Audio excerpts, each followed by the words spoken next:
yonent yàlla Muhammad sallallahu alayhi wa sallama wax nañu ci xadis boo xamante ne saxaabi bi ñuy wax Jaabir ibn Abdullah radiyallahu anhu moo ñu ko nettali xadis bi moo ngi ci muslim moo ngi ci yeneen kutub ba tey yonent bi sallallahu alayhi wa sallam mu ne inna min alleyli saatan laa yuwaafiquha abdun muslimun yasalu llaha xayran illa aataahu iyah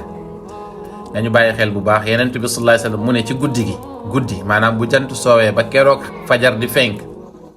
mu ne am na ci heure boo xamante ne amul benn jaam boo xamante ne jullit nga bu taseeg moom nga ñaan ci yàlla yiw lu dut ne yàlla nangul na la heure ci guddi chaque guddi la nag heure ci guddi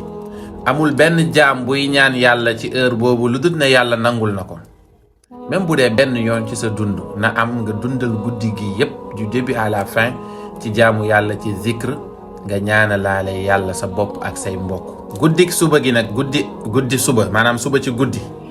guddi ñoo ngi ci jeudi suba vendredi le 17 février 2023 mooy tombeek Isra wal Mi'raj mooy voyage nocturne bi Yonent bi sallallahu alayhi wa sallam defoon ci fa soob yàlla mooy guddi gi nga xam ne ca la julli wàcc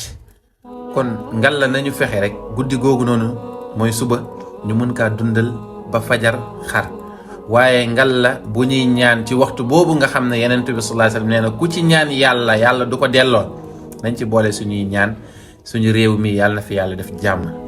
ku am seetlu di nga gis mbir yoo xamante ne yii mën na taal réew waaye yàlla nañ ci yàlla musal te yàlla nañu ci yàlla musalee ci dëgg itam dëgg di féete kaw tout le temps